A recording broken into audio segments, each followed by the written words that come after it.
Hey, everyone, and welcome to Real Life Real Crime Daily for Monday, May 8th. And I'm Jim Chapman. I'm Woody Overton.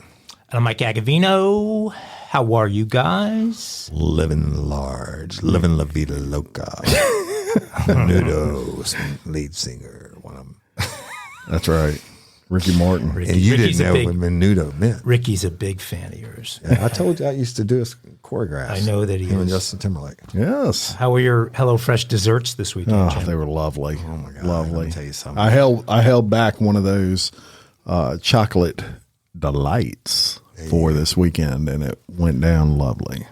Thank you for asking. Every time I get the box, I don't even get the box. So I'd be lying to you about that. But I get that big old biodegradable box, and it's full of meals. It's pure love. Yes.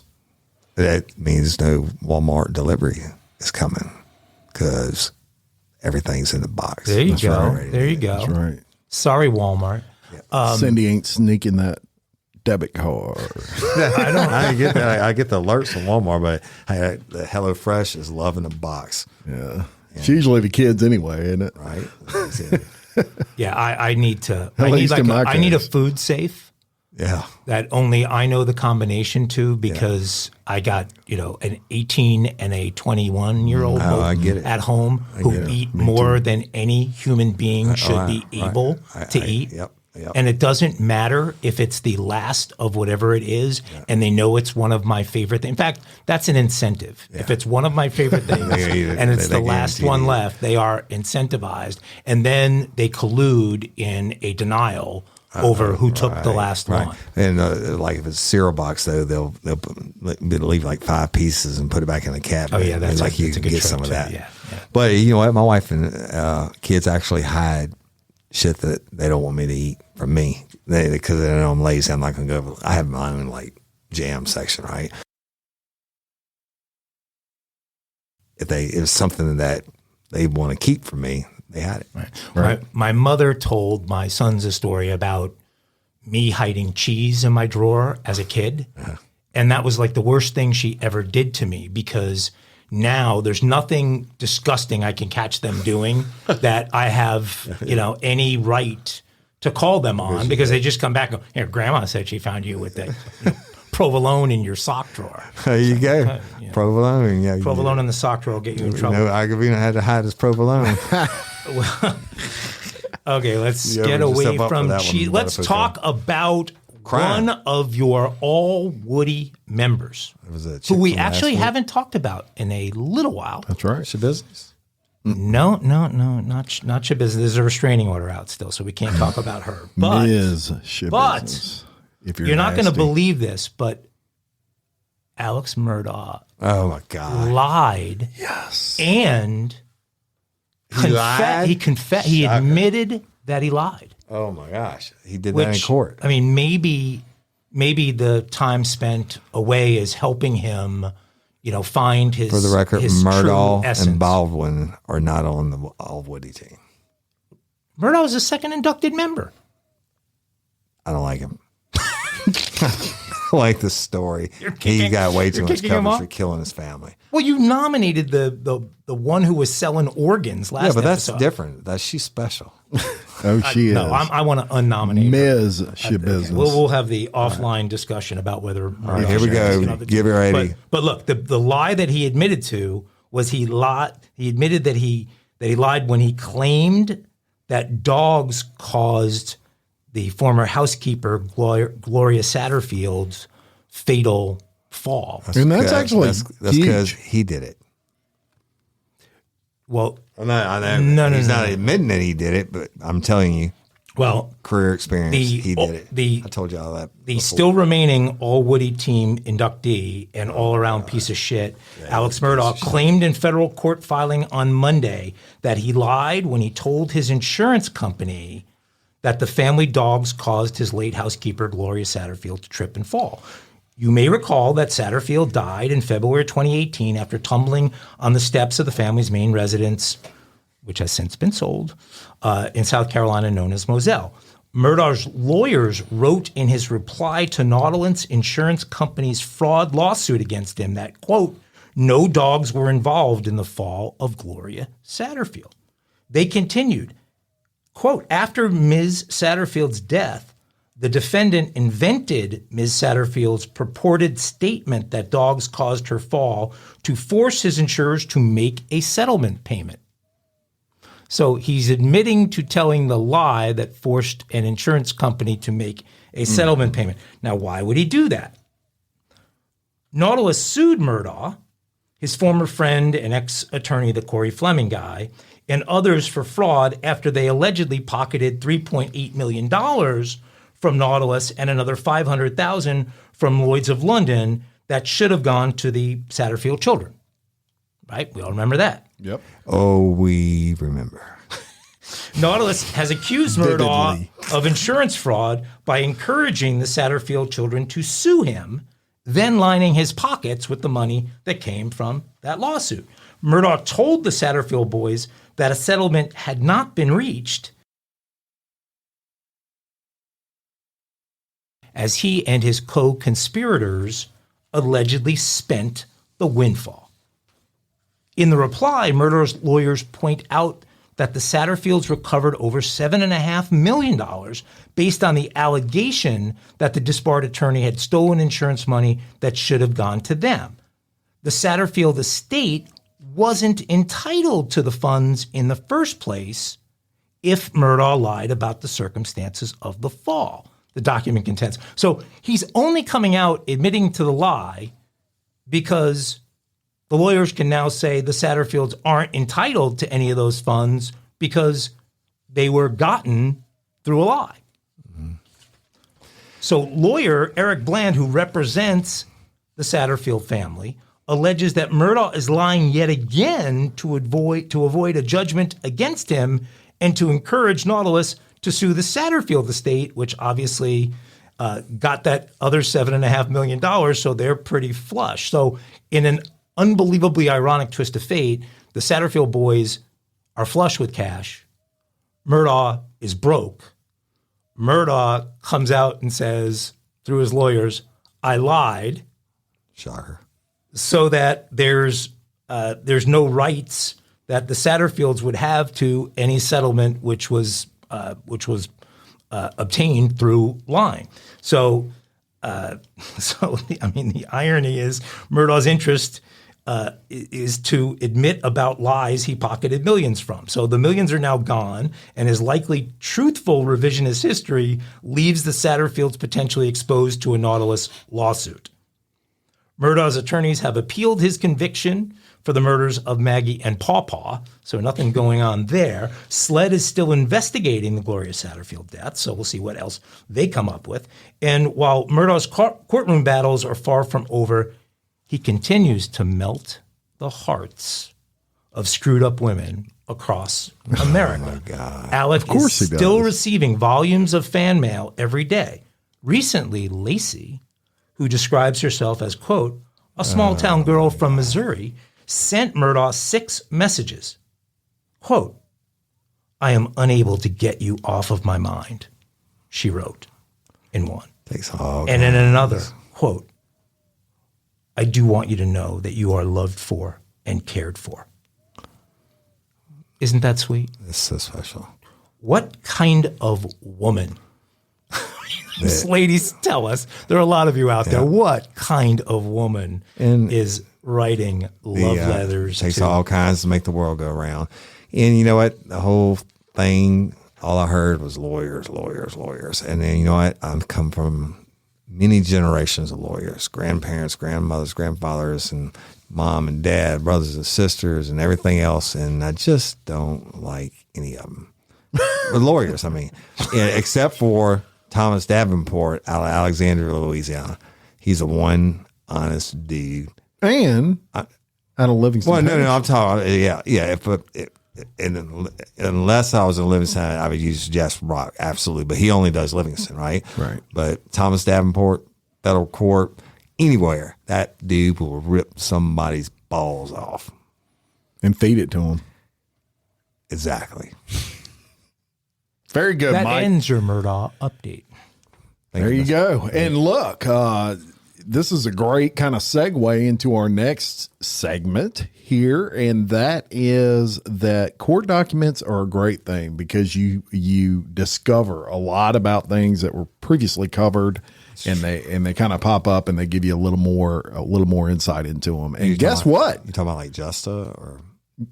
Justa or but actual any court documents that come out when people get arrested, they start to go to court. These discovery official records. Yes. So let's talk about Brian Walsh for a minute, and he's a blast from the past. Of course, his wife Anna Walsh never been found, was missing, and he was probably the dumbest criminal in the history of dumb criminals.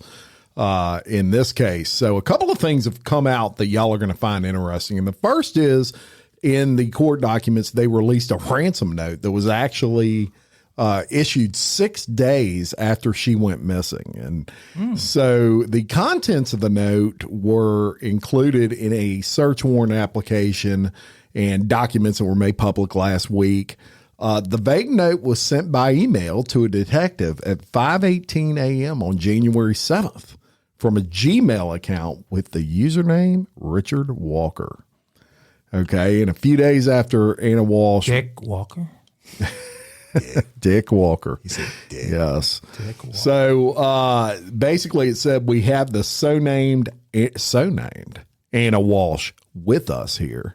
We had a deal worth $127,000 and she messed up. We have her here with us, and if she doesn't pay the money, then she'll never be back. And we know the police and FBI are involved. Good luck finding us, the note stated. Now, pretty much everybody and their grandmother thinks that, and I'm included, that Brian Walsh sent this to try to throw the FBI off his case. So that was the ransom letter. And then something else came out as well in these court documents. And that was that Anna Walsh figured out a long time ago how much of an ass clown her husband was. Let's just put it that way. And she was having a months-long intimate affair with a man in Washington, D.C. She was getting her a little something. Yes. And now this was no ordinary affair. It wasn't just hey, we're going to play around and I'm going to stay married and you're going to stay married. She actually had plans to leave her husband. She had an exit plan. Before she went missing. That's right. Anna was said to be dating a man in the months leading up to the disappearance while still married to her husband, who is now accused of murdering her. Anna's alleged romantic partner told investigators the pair saw each other frequently during the time she spent working as a real estate executive in Washington, D.C., and that their relationship had recently become more serious. The pair actually spent the past Thanksgiving together in Dublin, Ireland. How about that? Really? Yeah, and also spent Christmas Eve together. And she was cutting out for New Year's Eve, right? They also had planned to celebrate New Year's on January 4th. So maybe he got wind of that, you think? Oh, yeah. Anna, 39, typically split time between her Massachusetts home, which she shared with her husband and their kids, and Washington, D.C., where she worked during the week. The marriage between Anna and Brian Walsh was strained due to his 2018 art fraud conviction. And Anna had planned to move their 3 young kids to Washington prior to her disappearance. So that also came out. And this is important because to me, if you didn't have it before, now you've got motive. Why would he kill her? She was having an affair. Absolutely. There you go. I can't have it. And she was about to leave to go spend New Year's Day with the man. Right. Not that, and of course, look, after I learned about this guy, I don't blame her for having an affair off of that guy, but that gives them probably the motive they needed to just open and shut that case. Yeah, I saw also one new search that he conducted that it was not a new search, but a new report of a search that he conducted where his search query was how to get rid of a 111-pound body. There's nothing like being specific when you don't. Yeah, that's you don't pretty clear your specific. search history. Dumbass. Is that different than how you get rid of a 113-pound body? That's I insane. don't know. Yeah, You never know. Genius he was not. Never know. Well, I mean, that just rolls on people. Let's take you to the great state of New Jersey, where a couple is behind bars after a routine traffic stop turned into a demolition derby that resulted in charges of attempted murder of a police officer and aggravated assault. So Mark F., of 23 years of age, from Eversham, New Jersey, was arrested by Eversham police early Sunday morning and charged with 2 counts of attempted first-degree murder of a police officer, 2 counts of third-degree aggravated assault on a police officer, 2 counts of third-degree eluding, 4 counts of fourth-degree criminal mischief, and fourth-degree injuring of a police canine. So Mr. F's wife, Ruth Patton, 42, was charged with third-degree terroristic threats and fourth-degree obstruction of justice. The Eversham Police Department said officers were tending to a motor vehicle crash at around 1 a.m. on Sunday when a white Hyundai, y'all know you can steal those now, white Hyundai sedan was heading toward them on Taunton Lake Road at an estimated speed of 80 miles per hour in a 40 mile per hour zone. So the car passed up the cops. Cops radio out a description of the vehicle to other officers in the area. One officer attempted to initiate a traffic stop near another intersection, and Mr. F continued driving through the red light at the intersection. Officers recognized the vehicle and the suspect from previous encounters, and the pursuit was canceled, right? We talked about this.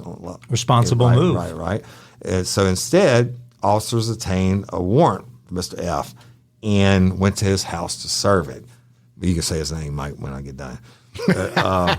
When Mr. F pulled into his driveway, Patton got out of the vehicle, and officers moved their vehicles behind his vehicle as he remained inside. Mr. F was ordered out of the vehicle, but he ignored the order, instead started driving, putting his vehicle in reverse, pulling out of the driveway at a high rate of speed, and nearly striking 2 officers. Now, y'all, and our policy was you not supposed to shoot at a moving or from a moving vehicle, but you could shoot a moving vehicle if they're trying to kill you, right? Trying to run you over. So anyway, Mr. F then hit a police vehicle with a K9 unit inside. Y'all. Oh, he just lost me. He just right. lost me. The police said then he drove towards the 2 officers who nearly got hit as he backed out of the driveway. The suspect then drove across the lawn of his neighbors and allegedly ran the K9 vehicle 3 more times on purpose before attempting to leave the scene again. As Mr. F fled, he struck 2 more police vehicles until his Hyundai was disabled. And Hyundai, Freaking Hyundai took a beating and 5 kept years, on 60,000 ticking, huh? mile warranty. I owned like 5 of them just for that reason. Put my kids through college. All right. So, and before they get him out of his vehicle, or before he could get out of his vehicle, police approached him and made him gently get some real estate. I'm sure after all this mayhem, right? I bet they skull drug his fucking ass. But he was given medical attention at the scene before being transported to a hospital for evaluation. Mr. F was removed from his vehicle. Patton, police added, attempted to interfere with their actions and told them she would kill the officers. Not such a good idea, Miss Patton. Or Miss F. Why they got different names?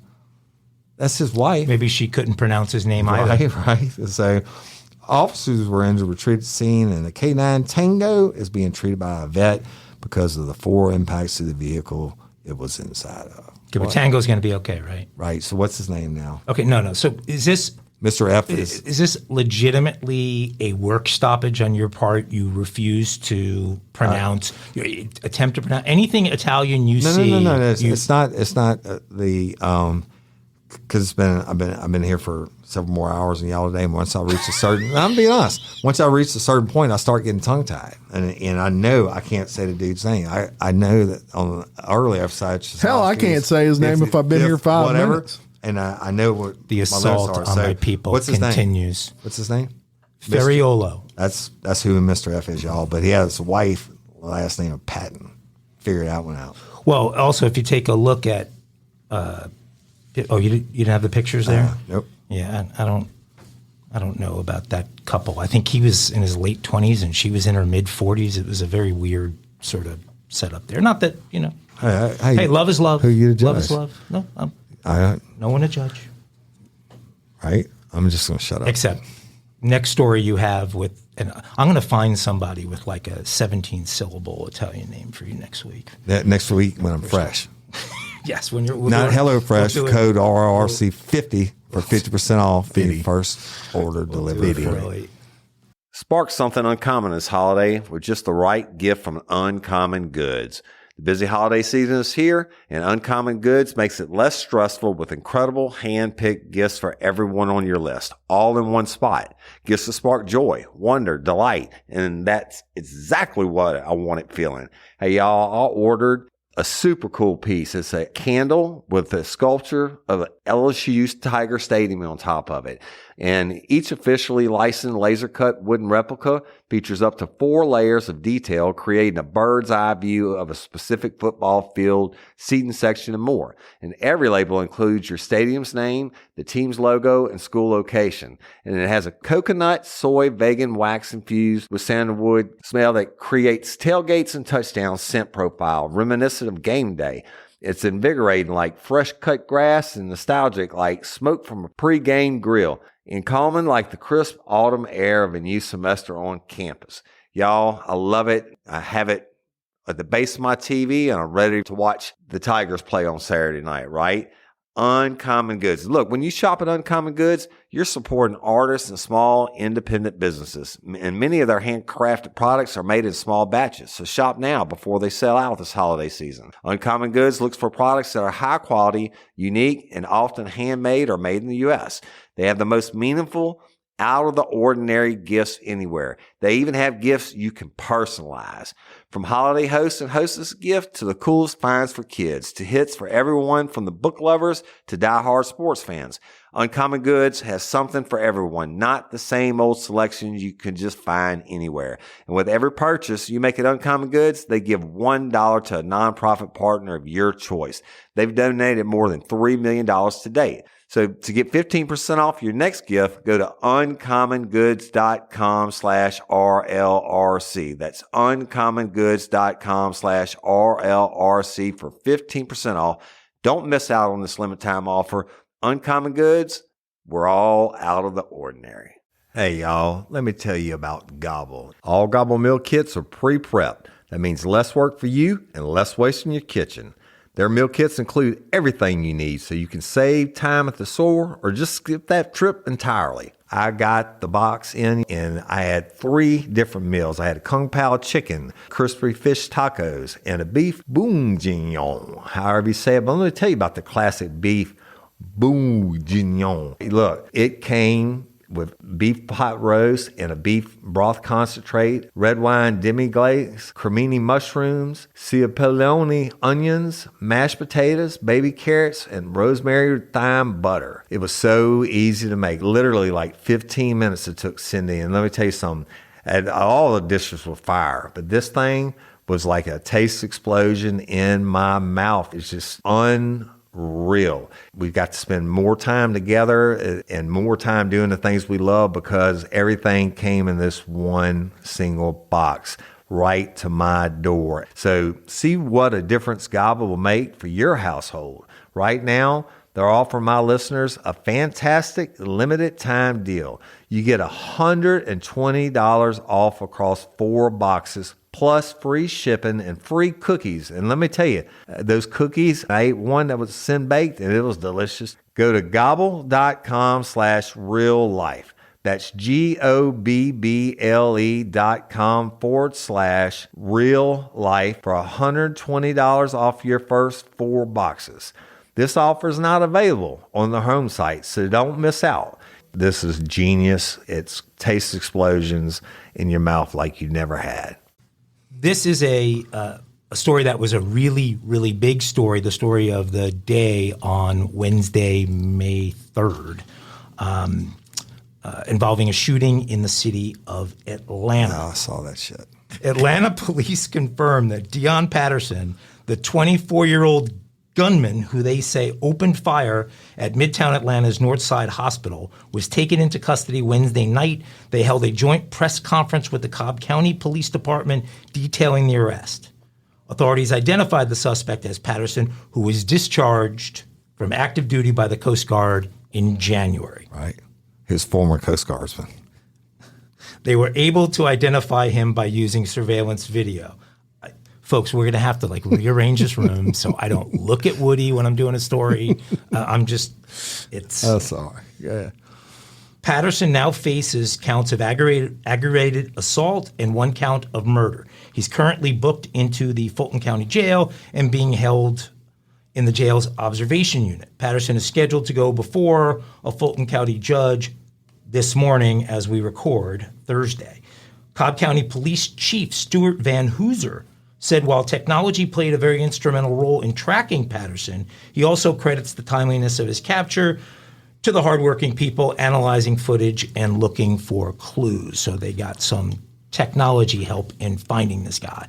We had a lot of clues in real time and had a pretty good instinct on where he was, he said. Van Hooser said an operator in Cobb County's real-time crime center saw a 911 call come in that they suspected to be the gunman. The operator shared that information with officials who were able to track the caller down to a specific location. From there, an undercover officer saw and made contact with the suspect at the Waterford Place condo complex near Truist Park.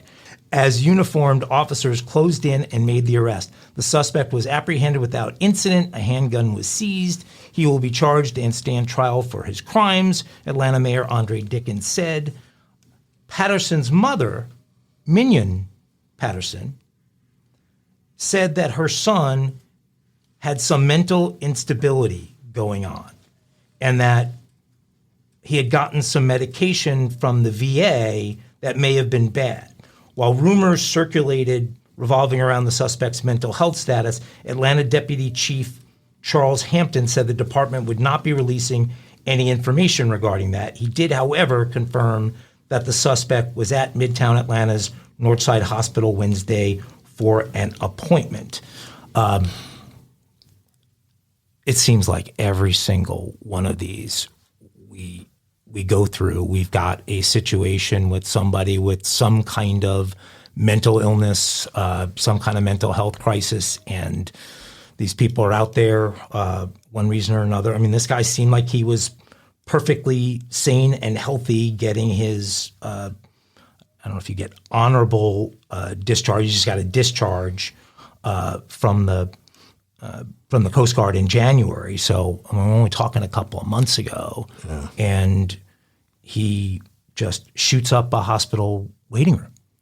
Allegedly, Patterson shot 5 people in the waiting room of the hospital. The people shot were a 38-year-old female, a 39-year-old female, a 71-year-old female, a 56-year-old female, and a 25-year-old female.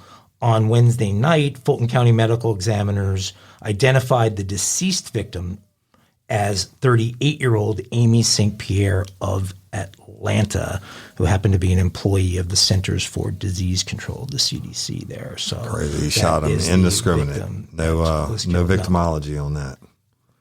None whatsoever. So that's the sad news out of Atlanta. Woody, you ever been to Cancun? Yep. I used to go diving every 2 weeks when I was with the state police, and I was a single dad, and I'd fly into Cancun because it was cheaper and catch the ferry across. And what about you, Michael? Very touristy, very developed, where Kaz at the time wasn't as developed. What's the island with the great? They have great snorkeling and scuba, but I can't remember. That's right off of there, the place that you go. Well, I've quit going to Kaz, and we go to Belize now. But we go in the heart of Belize and down south, not on cruise ships. And then there's Roatan right below that, where you could dive from the shore and do us actually part of Guatemala. Well, not Guatemala, Honduras. Well, you might want to be careful next time y'all are in the Cancun area, because 8 bodies have been found near the actual beaches. That is so weird, because they used to have such a lockdown on Cancun on the cartels because they didn't want to F with the tourism. Right. And these remains were found, it was about 10 miles from the actual beach and what they would call the hotel zone. So too close for comfort, for sure. 8 bodies were discovered dumped near a Cancun resort in Mexico, and this is one of the country's most popular tourist destinations. The bodies were found in wooden lots and sinkhole ponds by authorities searching over the weekend. Now, 5 of the bodies were discovered at a building site that was seemingly abandoned. Reportedly, the bodies have been dumped there between 1 and 2 months ago, and 3 of the bodies have since been identified and were linked to 3 different missing person cases. On the outskirts of Cancun, in another wooded area, police found 3 sets of skeletal remains.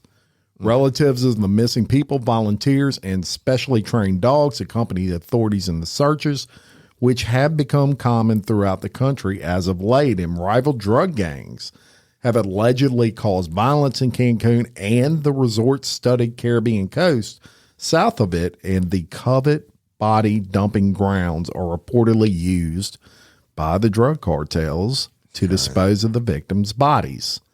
Numerous cartels are fighting for control of the Caribbean coast and its lucrative retail drug trade. So more than 112,000 people are listed as missing in Mexico, which is just a staggering number. Yeah, exactly. That's it's And, crazy. and those aren't tourists, right? Those are I'm sure those are Mexican some are. nationals, Yeah. maybe Yeah. some. Yeah, well, we did the story on the lady that went across for the medical Right. tourism, and they got shot up. But it really blows my mind because Cozumel was my jam for a long, long time. But it used to be a fishing village and a diving village, and then the first cruise ship came. But I specifically remember police presence or army presence in Cancun, and they had checkpoints and stuff, and even the cartels allegedly agreed not to mess with the business in Cancun. Yeah. Well, I think it's evolved a lot. It was originally, when the first big resorts were going in, a family vacation destination, and quickly evolved to a spring break spot, a young person it's spot. Still Lots a big, of it's still lots a of big family clubs and vacation all that. thing. When I go to Cozumel, I stay in local places, and I have local friends. My buddy owned a dive shop, et cetera. But these places in Cancun are multi-million-dollar resorts. You go there, you don't leave. Unless you're going shopping in the downtown district. It's not like you're going out for restaurants. They got all you can eat buffets, and like mega resorts. They're spread out. They're outside the city limits. Yeah. Yep. Wow. But anyway, that's crazy.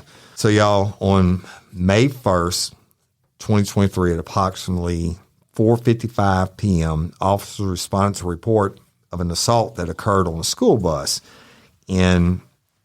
This was the Prince George County's police department, okay? The bus had just stopped at Iverson Street and Sutler Drive to drop off the students. And while stopped, 3 suspects boarded the bus and began to attack a victim who remained on the bus. The victim was a juvenile male. One of the suspects displayed a handgun and attempted to shoot the victim multiple times, but detectives believe the weapon malfunctioned. Ammunition was recovered from the bus. The victim suffered minor injuries during the assault. 2 adults, a bus driver and a bus aide, were on or near the bus at the time, and they were not injured.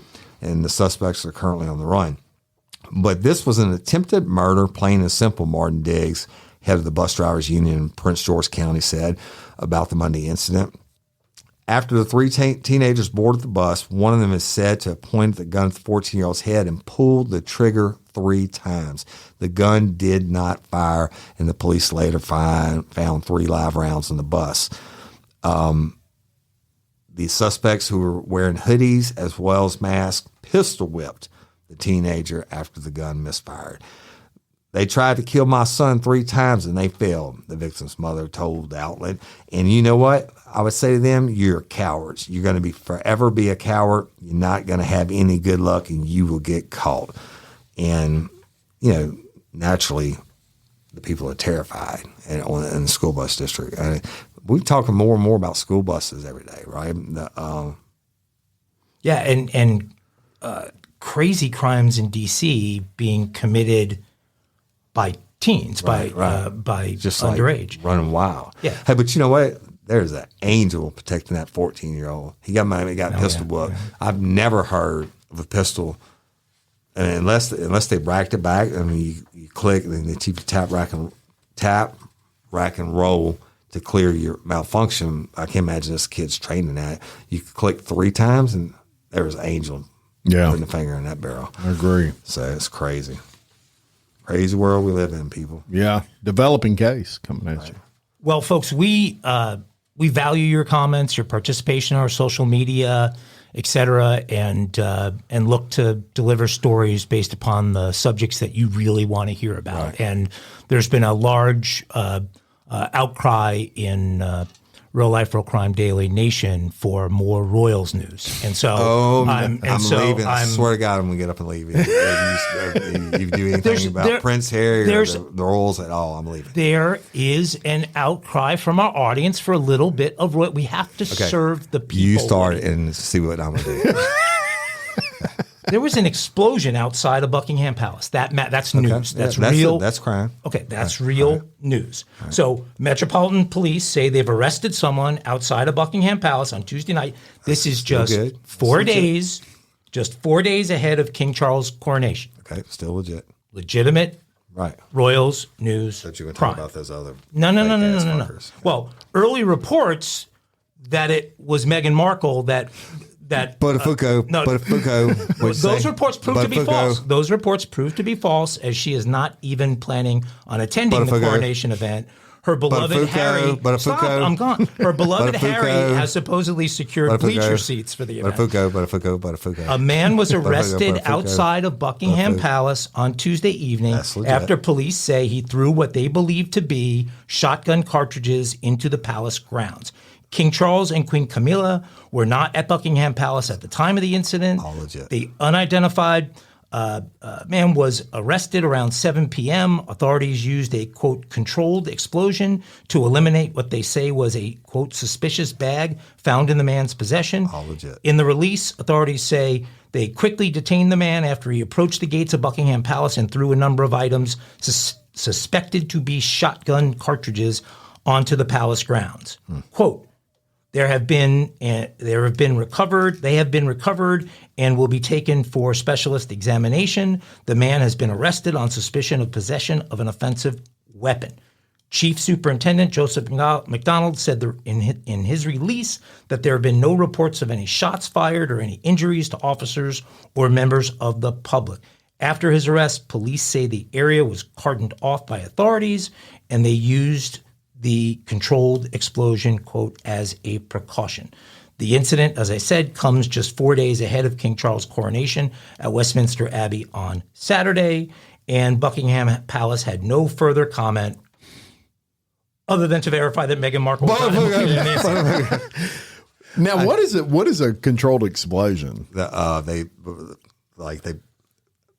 The state police has a truck and it has a cement cylinder in the middle of it. Okay. They put it in there and they put C4 on top of it and close it up and they blow it up. Okay. Or they if it's out in the open, or naturally they try to get it away from populated places and they'll put an explosive on top of explosive. If the device is explosive, then naturally it's a big boom. If it's not explosive, it's just your boom. And that, I guess, would keep someone from having to undetonate it and it is not killing like them. The movie Speed we were talking about. You asked for it, you got it. Royals News. That's right.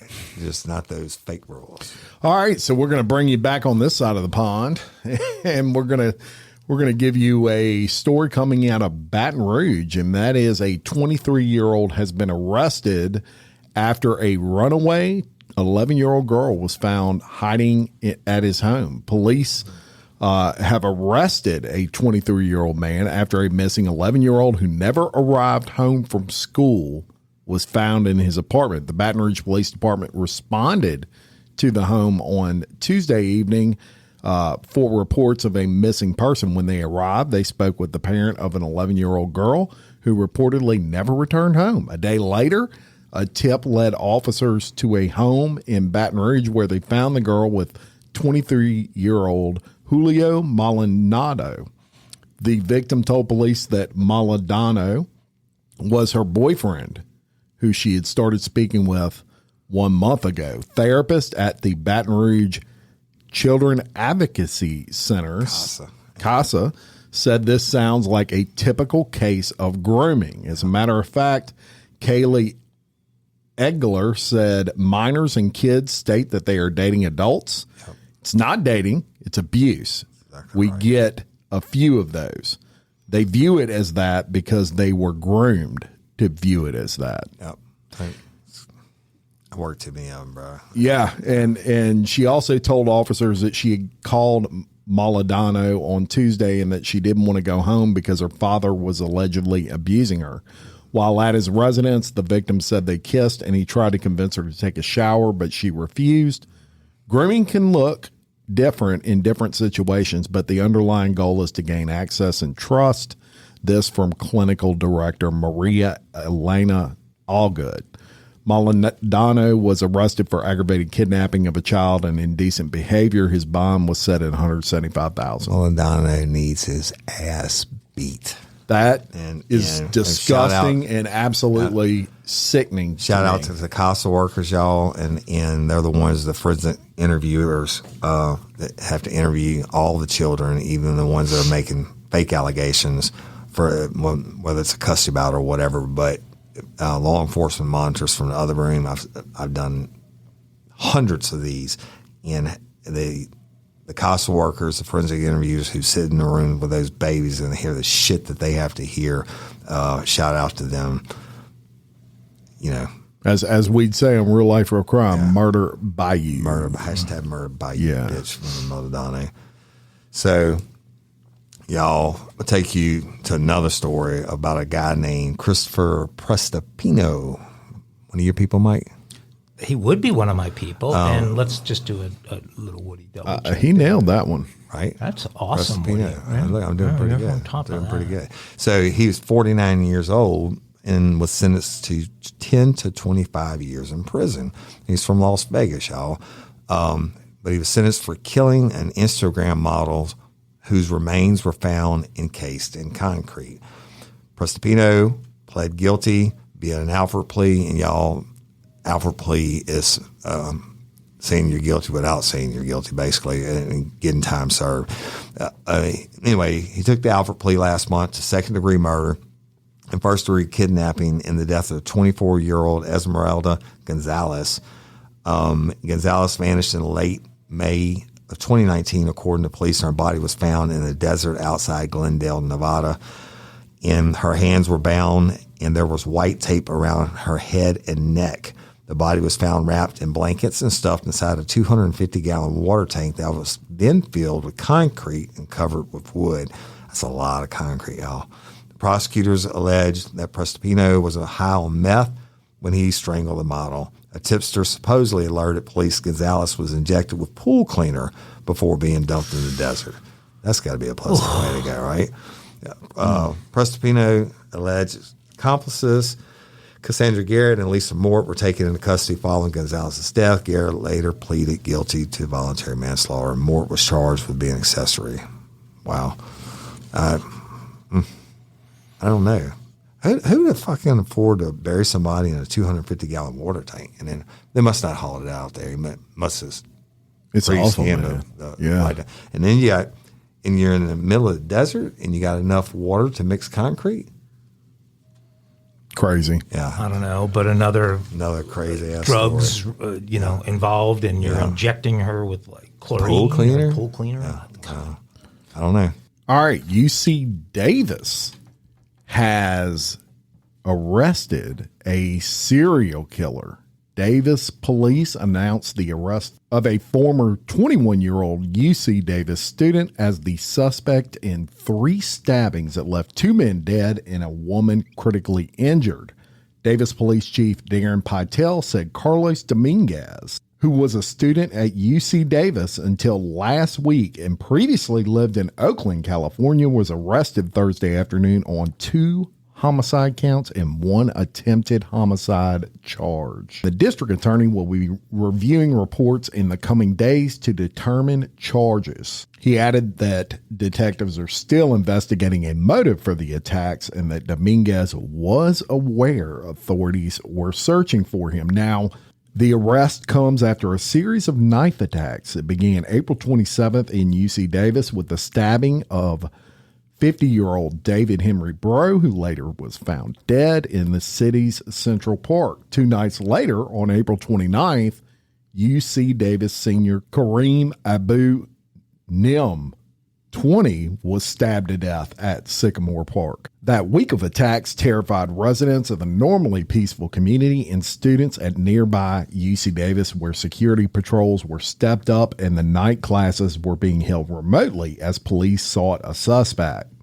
UC Davis said night classes will likely resume on Monday. Now, how did police arrest the suspect? Well, he was detained Wednesday at about 5 p.m., a block from Sycamore Park, the site of the second homicide, which occurred last Saturday after 15 separate callers phoned police to report seeing a man who matched the description of the suspect. His description included long, dark, curly hair, wearing black Adidas pants with a white stripe. Pytel said one caller followed Dominguez from Sycamore Park until police arrived and stopped him about a block from the park. Dominguez went with the police voluntarily, Pytel said, and police later found a large knife in his backpack. Pytel said police did not know whether Dominguez may have been planning another attack when he was detained.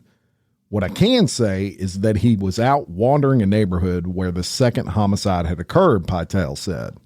He had a large knife and a backpack wearing the same clothes from the third stabbing. That's highly unusual and unique. Now, UC Davis did confirm that Dominguez was a student until April 25th when he separated for academic reasons. The first stabbing happened 2 days later. The university said Dominguez was majoring in biological sciences and was in his 3rd year at the school. A listing for Carlos Dominguez in the UC Davis directory shows a sophomore student majoring in biological sciences. Davis police have said they were hoping to use DNA evidence to pinpoint a suspect and were using the resources of the FBI, the State Justice Department, and the Sacramento County District Attorney Crime Lab to analyze evidence from the scenes. Pytel also said that some of the victims had fought back and that Dominguez does have some injuries on his arms and hands. Now, Pytel also said that police were not aware of any previous criminal history for Dominguez. He said during questioning that Dominguez was reserved and he spoke for a long time, but he would not divulge details of whether Dominguez confessed or expressed remorse. Initially, police were hesitant to link all 3 attacks, saying more investigation was needed, but Pytel did say Thursday that was no longer the case. At this point, we believe that all 3 are connected. Detectives were still evaluating whether Dominguez may have known Nim, the second victim, from classes or interactions on campus where both were students. So good news there, as it appears that a serial killer has been taken off of the streets at UC Davis in California. We mentioned earlier that we are taking the pulse of the audience and finding out what you're interested in and what kind of stories you want to hear from us. And this is another example of us keeping our ear low to the ground and making sure we're providing the kind of information you are looking for. And when Mike says hour, he means him. I have no idea what's coming up. That's his way of ease me in, like me. By hour, he means him. I want you to raise your right hand and promise. I do solemnly swear. No. I solemnly swear not to interrupt Mike's attempt to get through this story. Thank you. So help me God. So help you God. We know what this audience wants, and we know what this audience needs, and that's why your Real Life, Real Crime Daily Fashion Police were out at Monday's annual Met Gala, the fashion event of the year, which everybody, I'm sure, watched all the red carpet celebrations. So the Met Gala is the biggest night of the year in American fashion. It's also the most eagerly awaited red carpet event among the celebrity watching set. So this event has eclipsed the Oscars, the Grammys, all of those things, and it is the fashion event of the year, the Met Gala. This year's gala paid tribute to the late and legendary Chanel designer Karl Lagerfeld. You're familiar with Lagerfeld, aren't you, Woody? Yeah, big fan. Oh, he can't talk. That's right. Our own Woody Overton was invited to attend this year's event, which I believe is a first ever for. I don't think Rogan's ever gotten an invite. There's nobody I know of, Megyn Kelly, anybody big in the podcast space, but Woody Overton was invited to attend this year's event for the first time, but he graciously turned down the invitation because he had previously committed to a hillbilly hand fishing tournament in Arkansas. Not to worry though, because our I-Team cameras were at the event and we have our top 3 fashion crimes to report from the event. Mm-hmm. And we will post the evidence of these crimes. The first crime, and this person is charged with, quote, the I Want All of America to See Inside of My Ass award. And the winner is Lil Nas X. Seeing him with his body painted head to toe with a full pearl and crystal encrusted face mask made me wish I could unlearn the words to Old Town Road. Our second crime is charged to the actor Jared Leto. And this one is, well, Jared Leto, you're not going to believe this when you see the picture. He actually came to the awards dressed as a pussy cat. Literally dressed as a pussy cat. And I must say, it's the most incredible costume I've ever. Look at his, but that's not a kitten. That's Jared Leto's outfit at the thing. Woody is not excited about this segment. Our third criminal is charged with the I'm wearing what Woody would have worn if he came award. And that's none other than Pete Davidson. This outfit seems to be the final act of self-mutilation that usually follows a Kardashian breakup for Davidson. And Woody, you would have looked great in that. We will post that. That just screams Woody, that outfit. And so based upon the disaster that was this report and the event we are reporting on, the Real Life Real Crime Daily Fashion Police are declaring a moratorium on red carpet coverage for these self-masturbatory celebrity events until further notice. Thank you. Are you done? I am done. Look on Facebook for the pictures of everything Mike just brought up at the Met Awards. The last one the Met Gala could have been me. That it could have been in camouflage. Yeah, well, next year, don't book your hillbilly hand fishing tournament the same week. I've never heard of a Met Gala. I thought that was some type of whatever statement or, Met Gala, whatever. People actually thought it was an insurance company. Oh, my Met God. Gala Or a baseball team. Ladies, if I ever needed your support on a topic, it's that this one. sure was a pretty I know you're familiar cat. with the Met Gala. They stole what? What? Woody, they stole what? What? They stole Jared Leto's outfit. How about they stole pets? Pets. Yes. Like that one on the Met Gala thing? Yeah, could be. The hideous practice. There's actually a practice out there known as dog flipping.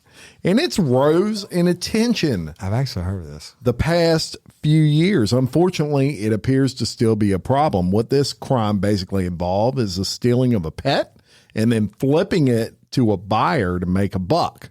The American Kennel Club reports that dog flipping or dog napping is on the rise. And it's not just dogs the thieves are after.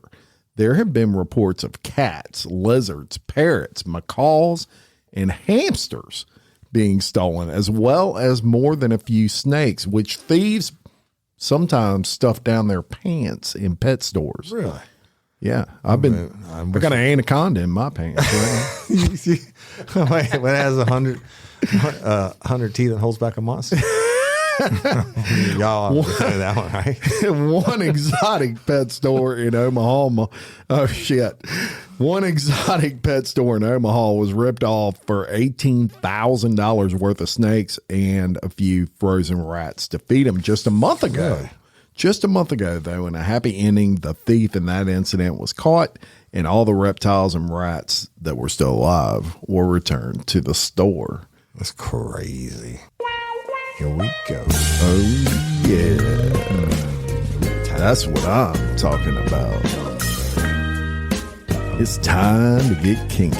And y'all, it's time for Kinky Crimes on this Monday. Now, check this out. Mike, we were talking about before recording where I'm going fishing when I leave here. This is actually, I have to drive through this parish to go fishing. Really? Right? Okay. So, y'all, this story is kind of funny AF. Oh, it's great. So, a 33-year-old woman named Elizabeth Jernigan and her 35-year-old husband named Rex were recently arrested after it was discovered they'd been having sex in multiple public places, including Burger King, Walmart, the mall, and a public library. Right?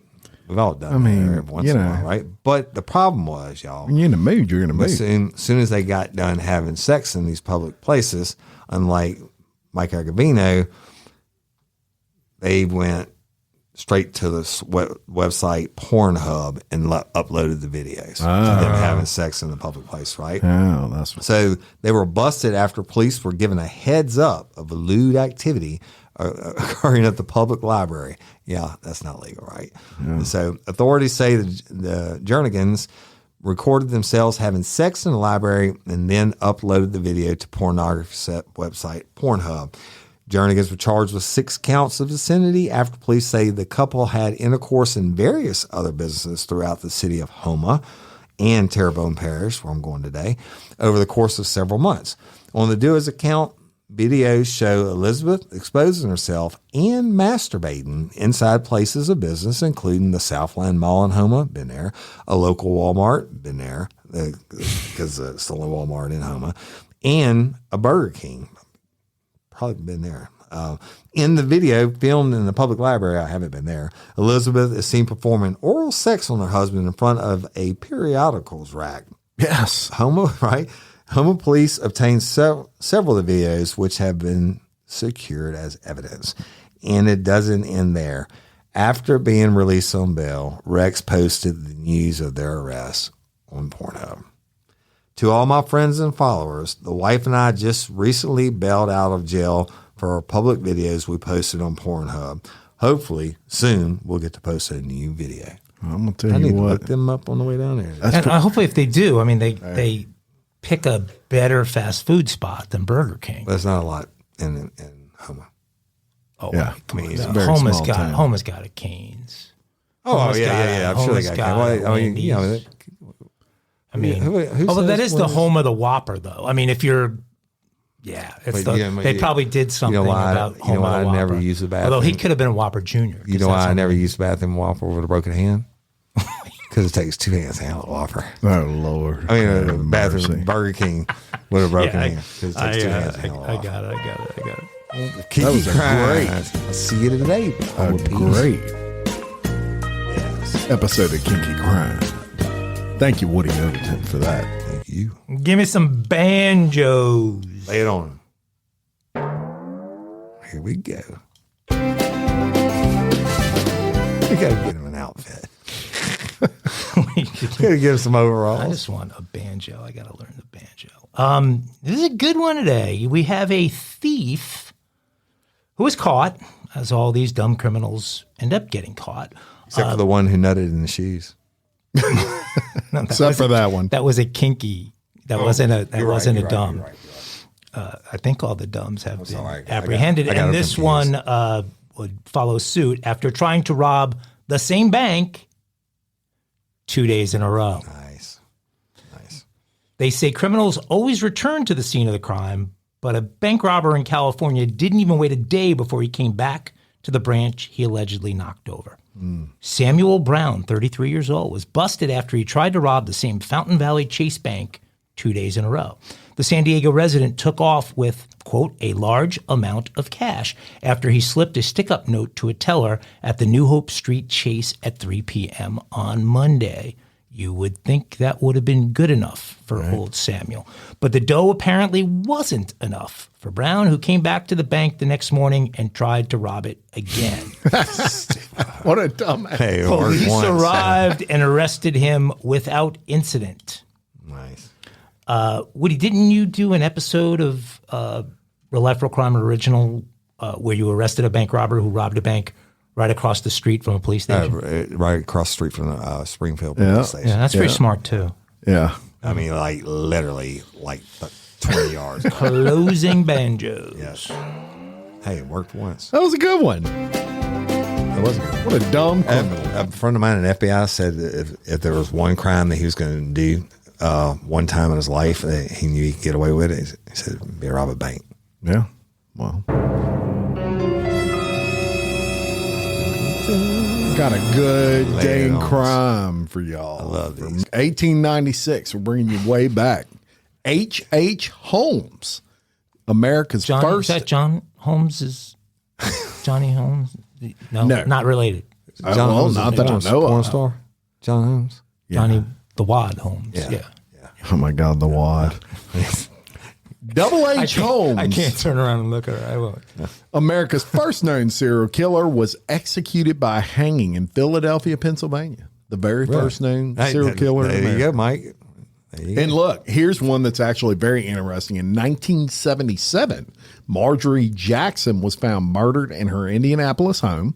Marjorie was an eccentric millionaire, did not trust banks, and hid millions of dollars in cash inside closets, toolboxes, drawers, garbage cans, and vacuum cleaner bags. Sounds like an inside job. Although $6 million in cash was found in the home after her death in various places, the murderers got away with $3 million. Wow. They were caught. In I was gonna say, 1977. That's Yeah. all they could carry. That's like 30 million now. That's a They were caught, though, a short time later after going on shopping sprees, which led tips to police. Well, that could have been a down payment on Mike's driveway. It might be, yeah. I actually need a lot of work on that driveway. So that Love that segment. is your day in crime for May 7th. And it also signals the end of another phenomenal episode of Real Life Real Crime Day. No, And it's guess what? not Because over. y'all love it so much, you're getting another one. We're going to start That's right. dropping 4 days a week instead 4 of 3 days a week. coming your way. Yeah. So look for it soon. And check out Bloody Angola. Bloody Angola is On fire killing right it. now. On fire. Boom. Shooting up the charts. Bloody Angola Yes. is a phenomenal show that Jim Chapman and I do together. It's like Jim does the best research in the world, and every story is different, and it's taken off finally. I mean, it did really well in the beginning. Always done well. And it's done well, but now it's taken off. Yeah, it's like a battle. It's been ranked as believe- high as it's been ranked as high as what, 5? 5 on the documentary charts, Yeah. and even in the in very 100s tough in, Society and Culture. which is pretty much the largest one. It is. 10,000 Huge podcasts. huge And, category. and so I love that show. I love Real Life Real Crime Daily, and of course, Emoji Real Life Real Crime. But yeah, check out Bloody You're Angola. a big fan of the death of journalism, also, aren't you? I Have you been- absolutely, I am. It is. I gotta Jim's- say, I like that Jim show. is warmed up. yeah. Well, I'm I gonna like get, I'm that gonna get show. right on that. It's a deep dive. It's maybe a deeper dive than so, you want to take. Yeah. what, I'll tell you I what, wish the I guy would've- that I wish does I it would have is thought about that good. on my drive to and from Wisconsin because I ran out of shit. Or shit to listen to. I'm talking about. I don't listen to other people's podcasts. John Ziegler is a pro. There's I no listen doubt. to Kelly Jennings. I listen to Unspeakable. P2P, some of theirs and stuff. Unspeakable's great. Kelly's great. Unspeakable is very good, and y'all should check that one out. That's right. But Her posts are interesting. She's interesting. She and Blake have a yes, unique Oh, thing going yeah, on. they there. make all of us as husbands look Blake's a bad. Great guy. Yeah. Yeah, the romance is still alive there. That's right. The hey, romance is alive in my house. I don't know. Ain't right. Right. Give 'em romance every Hey, Friday right? night, There baby. was a little public display of affection in here earlier. That was a bit uncomfortable. But Yeah, well, I'm pretty sure she didn't see it that way. Anyway, but all right. So Until next time. Or you got anything else to say? yeah, I just say we love all y'all, We do. We do. And until next time, I'm Jim Chapman, and I'm Woody Overton. and I'm Mike Agavino. your host of Real Life Real Crime Daily. Peace. Show business.